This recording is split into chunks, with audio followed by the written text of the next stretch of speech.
दोस्तों 7 मार्च को हमारा कक्षा 12वीं का हिंदी विषय का एमपी बोर्ड एग्जाम 26 का पेपर होने वाला है। इसलिए लगातार मैं आपको तैयारी कराते जा रहा हूं। इस वीडियो में दोस्तों हम बात करने वाले हैं पद्य साहित्य का इतिहास टॉपिक से अति महत्वपूर्ण वस्तुनिष्ठ प्रश्न उत्तर। इससे पहले दोस्तों मैंने पद्य साहित्य का इतिहास से महत्वपूर्ण जो क्वेश्चन आपके बन सकते थे वो मैंने आपको कवर कराए हैं। साथ ही काव्यखंड के इंपॉर्टेंट बताए हैं, काव्यखंड के वस्तुनिष्ठ बताए हैं, कवि परिचय देखा है हमने। क्रम से आप सभी वीडियो देखना चाहते हैं तो 12th Hindi topper series MP board exam 26 के नाम से प्लेलिस्ट है। प्लेलिस्ट पर जाकर क्रम से वीडियो देखकर आप तैयारी कर सकते हैं। पद्य साहित्य के इतिहास से भी दोस्तों आपके ऑब्जेक्टिव बनता है। ओके, और थोड़ा यही है अधिकतम विद्यार्थियों को डिफिकल्ट लगता है, क्योंकि ये ऐसा टॉपिक होता है कि कोई विद्यार्थी का साल भर इसमें फोकस नहीं करता है और यहाँ से जो ऑब्जेक्ट बन जाता है उस जब हम तैयारी नहीं करते हैं तो फिर हमसे यहाँ से क्वेश्चन गलत होने के चांस हो जाते हैं। जो भी इंपॉर्टेंट है मैं आपको यहाँ कवर करा देने वाला हूँ पद्य साहित्य के इतिहास से। तो समय मायने नहीं रखता पढ़ने के लिए, समय मायने नहीं रखता पढ़ने के लिए, बस मकसद और मन ही काफी है। तो सबसे पहले आ जाते हैं बहुविकल्पी प्रश्न। पहला है सगुण भक्ति धारा को कितने भागों में बांटा गया है। एमपी बोर्ड एग्जाम 24 में क्वेश्चन आपका आ चुका है। सगुण भक्ति धारा को क्या है 2 भागों में बांटा गया है। ओके, मैं पहले ही दोस्तों आपको बता चुका हूँ कि मैं जितने भी आपको टॉपिक पढ़ाऊंगा, कोई भी टॉपिक हो आपका, ओके, तो उस टॉपिक संबंधित जितने भी क्वेश्चन आपके प्रीवियस में आ चुके हैं वो भी मैं आपको कवर कराऊंगा, क्योंकि प्रीवियस ईयर में क्वेश्चन एज इट इज आपके एग्जाम में पूछे जा सकते हैं। हिंदी पद्य साहित्य को बांटा गया है, ये आपका एमपी बोर्ड एग्जाम 23 में क्वेश्चन था। हिंदी पद्य साहित्य को 4 कालों में बांटा गया है। विराट के प्रति जिज्ञासा की भावना मिलती है, तो ये हमें कैसे मिलती है, ये मिलती है हमें छायावाद में। महाप्राण के नाम से प्रख्यात कवि है, तो महाप्राण के नाम से जो प्रख्यात कवि है वो है सूर्यकांत त्रिपाठी निराला।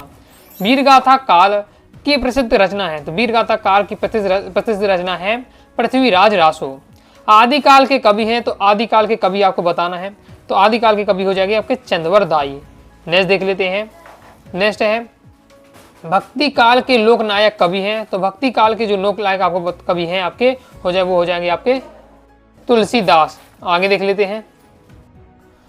हिंदी साहित्य को स्वर्ण युग कहलाता है, हिंदी साहित्य का स्वर्ण युग कहलाता है, तो भक्ति काल को कहा जाता है। अब भक्ति काल को हिंदी साहित्य का स्वर्ण युग क्यों कहा जाता है, क्योंकि पिछली वीडियो में आपको बताया था जिसमें मैंने आपको पद्य साहित्य के इतिहास टॉपिक के महत्वपूर्ण आपके क्वेश्चन आंसर कवर कराए थे। कबीर को हजारी प्रसाद द्विवेदी ने कहा है, तो कबीर को हजारी प्रसाद द्विवेदी ने भाषा का डिटेक्टर कहा है। रीतिकाल के प्रतिनिधि रचना है, प्रतिनिधि रचना बताना है, कवि नहीं है, रचना पूछी जा रही है, तो हो जाएगा बिहारी सत्यसाई। रीतिकाल कालीन कवि है, तो रीतिकालीन कवि आपको बताना है, तो जो भूषण है वो आपके रीतिकालीन कवि है। जैसे हिंदी कविता का जागरण काल किस युग को माना जाता है। जागरण काल की बात हो रही, तो जागरण काल युग कौन सा होगा, जो प्रारंभिक युग होगा वही युग क्या है, जागरण काल रहेगा। तो प्रारंभिक युग कौन है, तो भारतेंदु युग हो जाएगा। जैसे भारतेंदु युग को ही जागरण काल कहा जाता है। तो ये हमारा कंप्लीट हो जाते हैं। अब दोस्तों हम देखने वाले ट्रिक स्थान पूर्ति। रीतिकाल के प्रतिनिधि कवि है, एमपी बोर्ड एग्जाम 23 में क्वेश्चन आ चुका है, तो रीतिकाल के प्रतिनिधि कवि है बिहारी। नेक्स्ट है ग्रंथ में पारिवारिक मर्यादा का सर्वोत्तम उदाहरण देखने को मिलता है, तो रामचरितमानस ग्रंथ में पारिवारिक मर्यादा का सर्वोत्तम उदाहरण देखने को मिलता है। निगुण काव्य धारा में मत के अनुसार ईश्वर हैं, तो ईश्वर क्या होते हैं, निराकार होते हैं। आदिकाल के प्रमुख रूप से का सजीव वर्णन हुआ है, तो युद्धों का सजीव वर्णन हुआ है। भक्ति काल की प्रेम मार्गी काव्य धारा के हैं, तो कौन हो जाएगा, जायसी।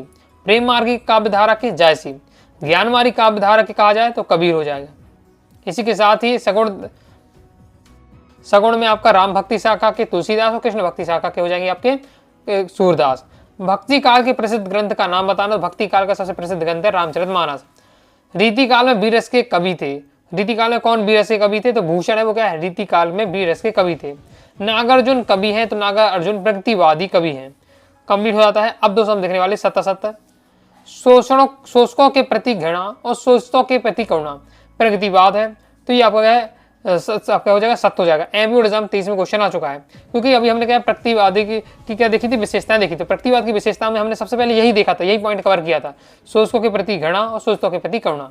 जैसे जयशंकर प्रसाद छायावादी कवि है, तो ये आपका सत्य हो जाएगा। जयशंकर प्रसाद हो गए, सूर्यकांत त्रिपाठी निराला हो गया, महादेव वर्मा हो गए। प्रसाद पंत निराला वर्मा है छाया के नाम, प्रसाद पंत निराला वर्मा है छाया के नाम, यानी आपका जयशंकर प्रसाद, सूर्यकांत त्रिपाठी निराला, सुमित्रा नंदन बंद और महादेव वर्मा, ये क्या है, चारों प्रमुख छायावादी कवि हैं। नेक्स्ट है प्रयोगवादी कवियों में प्रकृति का मानवीकरण किया है, तो आपका सत्य हो जाएगा। अब ये पॉइंट आपसे कब बनेंगे, अगर बहुत सारे विद्यार्थियों को ये रहेगा कि ये इस बार कैसे पता चलेगा कि है कि नहीं, हमने ये टॉपिक तो पढ़ा ही नहीं है, तो अगर आपने ये सब जैसे टॉपिक डिटेल से नहीं पढ़ा है तो क्वेश्चन आंसर वाली वीडियो देख लीजिए। क्वेश्चन आंसर वीडियो में जो आपके मेन टॉपिक है उनको क्या है समझाया है, क्योंकि जो क्वेश्चन आंसर बनते हैं उन्हें समझ लीजिएगा तो वहीं से आपके वस्तुनिष्ठ बन जाते हैं। तो मैंने आपको बताया था प्रकृति का मानवीकरण किसमें किया जाता है, छायावाद में किया जाता है। छायावाद की विशेषता में ये बात समझाई थी, प्रकृति का मानवीकरण किसने किया है, छायावादी कवियों ने किया है। अब यहाँ प्रयोगवादी कहा जा रहा है इसलिए आपका असत्य हो जाएगा। जैसे छायावादी कवियों ने प्रकृति का मानवीकरण किया है तो ये आपका सत्य हो जाएगा।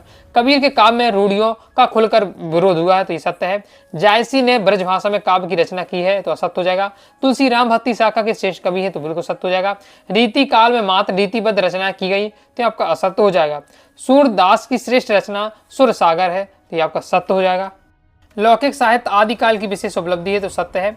भूषण रीति काल के कवि है तो ये भी सत्य हो जाएगा। और हिंदी साहित्य का स्वर्ण युग रीति काल को कहा जाता है तो आपका ये असत्य हो जाएगा, क्योंकि भक्ति काल को कहा जाता है। अब दोस्तों हम देखने वाले हैं सही जोड़ी है। सही जोड़ी प्रैक्टिस कर लेते हैं। इस प्रकार से हमारी दी हुई है।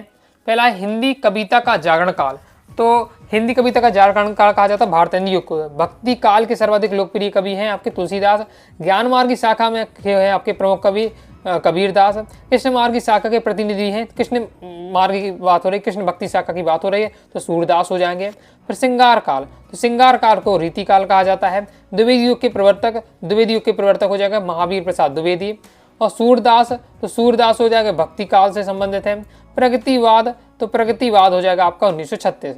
अभी आपका ये क्या है, एमपी बोर्ड एग्जाम 2024 में क्वेश्चन पूछा गया था। नेक्स्ट देख लेते हैं हिंदी साहित्य का स्वर्ण युग, तो ये भक्ति काल को कहा जाता है। छायावाद के प्रवर्तक कवि हैं तो जयशंकर प्रसाद। महादेवी वर्मा, तो छायावाद से संबंध है। प्रगतिवाद तो रामधारी सिंह दिनकर। और राम भक्ति शाखा, तो राम भक्ति शाखा के हो तुलसीदास हो गए। और रीति काल की मुख्य भाषा है आपकी ब्रज भाषा। ये हो जाती है जोड़ी कंप्लीट। आगे देख लेते हैं। आगे बढ़ने से पहले दोस्तों बता दूं, यदि आप क्या है प्रॉपर पीडीएफ मटेरियल प्राप्त करना चाहते हैं तो क्लास 12 हिंदी का कोर्स जरूर ज्वाइन कर लीजिएगा। ओके, प्ले स्टोर से यूनिवर्सिटी क्लास से आपको ऐप डाउनलोड कर लीजिएगा और वहाँ से दोस्तों आपको हिंदी का कोर्स ले लेना है। ओके, हिंदी का कोर्स लेते समय दोस्तों आपको हिंदी 80 कूपन कोड अप्लाई जरूर कर दीजिएगा। इससे दोस्तों सीधे आपको 100 रुपये का डिस्काउंट प्राप्त हो जाएगा। वैसे भी हिंदी की जो कोर्स की फीस है कम है और कम समय रहेगा तो मैंने और फीस आपकी कम कर दी है। मैं चाहता हूँ कि हर विद्यार्थी पास ये कोर्स पहुंच जाए, क्योंकि इस कोर्स में हिंदी का जितना भी सिलेबस है, आपका जितने भी टॉपिक हैं, हर टॉपिक के इंपॉर्टेंट क्वेश्चन आंसर दिए हुए हैं, ऑब्जेक्टिव दिए हुए हैं और पीडीएफ मटेरियल को अपने हिसाब से पढ़ सकते हैं, अपने टाइम के अकॉर्डिंग पढ़ सकते हैं। और क्या है, पढ़ने के साथ साथ क्या है बार बार आप क्या रिवीजन भी कर पाएंगे। और साथ ही previous paper solution, model paper भी सॉल्यूशन दिया हुआ है, प्रैक्टिस के लिए क्वेश्चन दिए हैं, सब मतलब यहाँ को मटेरियल मिलने वाला। और कोई भी टॉपिक हो, चाहे व्याकरण में हो, चाहे आपके क्या है काव्यखंड, गद्यखंड, वितान, अयुक्ति, माध्यम, पद साहित्य का इतिहास, गद्य साहित्य का इतिहास, निबंध लेखन, पत्र लेखन, कोई भी टॉपिक है वो आपको सब यहाँ मिलने वाला है। तो हिंदी कोर्स को जरूर जान करके रखिएगा। आसानी से आप क्या है मतलब हिंदी की पूरी आपकी तैयारी हो जाएगी और फुल स्कोर आप कर ले जाएंगे। एक शब्द एक वाक्य में उत्तर देख लेते हैं। कामायनी किस युग की रचना है, तो आधुनिक छायावादी युग की रचना है। हिंदी साहित्य का स्वर्ण युग कहलाता है भक्ति काल। राम भक्ति शाखा के प्रमुख कवि के आपके नाम बताने हैं तो गोस्वामी तुलसीदास, अग्रदास, नाभादास, सेनापति, दयाराम, सुदन और केशवदास, ये सभी राम भक्ति शाखा के कवि हैं। हिंदी कविता में नवीन युग का सूत्रपात का श्रेय किस युग को दिया जाता है, छायावाद को। जगनिक द्वारा रचित कृति का नाम क्या है, तो परमार रासो। पद्मावत किस कवि की रचना है, तो मलिक मोहम्मद जायसी की। रीतिकालीन कविता में भाव पक्ष प्रबल है कि कला पक्ष, तो कला पक्ष प्रबल है। बिहारी सस्सई किस काल की रचना है, तो रीतिकाल की रचना है। रीतिकाल को अन्य नाम से दिया गया है तो श्रृंगार काल कहा गया है। तुलसीदास ने रामचरित मानस की रचना किस भाषा में की, अवधी भाषा में की। अभी आपका एमपीओ 25 में क्वेश्चन था। ओके, तो इस प्रकार दोस्तों हमने क्या है पद्य साहित्य के इतिहास वाले टॉपिक से महत्वपूर्ण वस्तुनिष्ठ देख लिए हैं। बाकी आप क्या है टॉपिक को समझ लीजिएगा, जो क्वेश्चन आंसर बताए हैं उनको आपको तैयार कर लेना और साथ ही समझ कर तैयार कर लीजिएगा। तो वहाँ से भी आपके क्या है बीच बीच में टॉपिक से क्या क्वेश्चन बना दिए जाते हैं। तो आइए दोस्तों आपको वीडियो से लाइक करें, सब्सक्राइब जरूर दीजिए। साथ ही टेलीग्राम चैनल, व्हाट्सएप चैनल को ज्वाइन कर लीजिएगा। डाउट आता है कौन से आप जरूर पूछिएगा। और तैयारी करना चाहते हैं 12th Hindi topper series MP board exam 26 की प्लेलिस्ट पर जाकर कम से आप वीडियो देखकर तैयारी कर सकते हैं। मिलते हैं नेक्स्ट वीडियो में, तब तक के लिए बाय बाय।